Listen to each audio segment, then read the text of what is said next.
Hello friend. आज बात करेंगे हॉर्नबिल के बारे में। अ, अक्सर हम लोग ये पढ़े हैं या ये सुने हैं या ये देखे भी हैं कि जो ये हॉर्नबिल होते हैं इसमें मेल और फीमेल जो होते हैं वो एक साथ रहते हैं, जिसे मोनोगेमी या मोनोगेमस बोलते हैं। मतलब इंटायर लाइफ वो एक साथ ही स्पेंड करते हैं, जिसमें मेल क्या करते हैं, कोर्टशिप डिस्प्ले करने के लिए फीमेल को ब्रीडिंग के दौरान उनको कुछ ला के दिया करते हैं, और फिर फीमेल यदि एक्सेप्ट कर ले तो फिर ब्रीड करते हैं। और ब्रीडिंग के दौरान, ब्रीडिंग के बाद क्या होता है कि फीमेल जो है अपने आप को एक ट्री कैविटी में अंदर चली जाती है, और फिर उस ट्री कैविटी को ना फिर वो एक्सक्रीटा से उसको पूरी तरह से ढक दिया करते हैं। एक छोटा सा एकदम छोटा सा गैप, एक नैरो छोटा सा बचा रहता है, जिससे मेल क्या करता है, वो फीमेल काऊ को फीड खिलाया करता है बाहर से ही, या भोजन दिया करता है। फिर बाद में उसके अगर चिक्स हो जाए तो फिर वो चिक को भी उसके बच्चे को देते हैं। फिर बाद में फीमेल क्या करती है, उस कैविटी जो एक्सक्रीटा से उसको पूरी तरह से पैक कर दिया गया तो उसको तोड़ती है, और फिर फ्लाई कर जाती है, फिर बच्चे भी फ्लाई कर जाते हैं। ये आज तक हम लोग सुने हैं।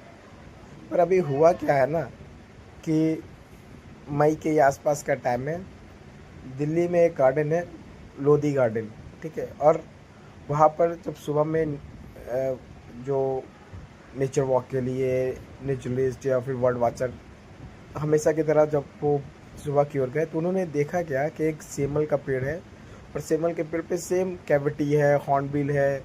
रोज़ देखते थे क्या कि वो फीड करते हैं। पर एक दिन उन्होंने क्या देखा कि ग्रे हॉर्नबिल का वो कैविटी है, मेल आके फिट करते हैं। पर उस दिन क्या उन्होंने देखा कि उस कैप को फिट कोई ग्रे हॉर्नबिल नहीं कर रहा था, एक ओरिएंटल पाइड हॉर्नबिल कर रहा था। अब सोचने वाली बात यह है कि ये जो ओरिएंटल पाइड हॉर्नबिल होते हैं ये ग्रे हॉर्नबिल से बड़े साइज़ के होते हैं, तो उसको मार देना चाहिए था, उसको उस पूरे कैविटी को वो अपने आप ऑक्यूपाई कर लेना चाहिए था। पर ये उल्टा हो रहा था। ओरिएंटल पाइड हॉर्नबिल आके उस जो फीमेल ग्रे हॉर्नबिल है उसको फीड दिया, खिलाया कर रही थी। और ये आपको जानकर और भी ताज्जुब होगा कि ये ओरिएंटल पाइड हॉर्नबिल जो है ये जनरली हिमालय के आसपास के एरिया जैसे कुमाऊं हो गए, गढ़वाल के क्षेत्र में पाए जाते हैं, ग्रे हॉर्नबिल की तरह नहीं। और एक चीज़ आपको और भी ताज्जुब होगा कि जो ओरिएंटल पाइड हॉर्नबिल जो फीड खिला रही थी वो मेल नहीं, वो फीमेल होके फीमेल ग्रे हॉर्नबिल को फीड प्रोवाइड कर रही थी। तो ये है ना कितना इंटरेस्टिंग बात, कितना ताज्जुब वाली बात।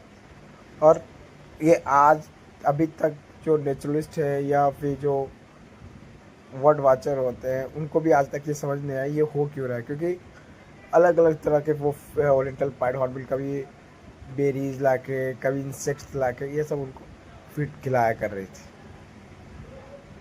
तो नेचर को जब हमें लगता है कि हम लोग ने नेचर को समझ लिए हैं, अब ऐसा होने वाला अगला स्टेप, तभी नेचर कुछ ऐसा चीज़ दिखाता है कि हमें लगता है कि नहीं, हमें कुछ और बहुत और कुछ सीखना है।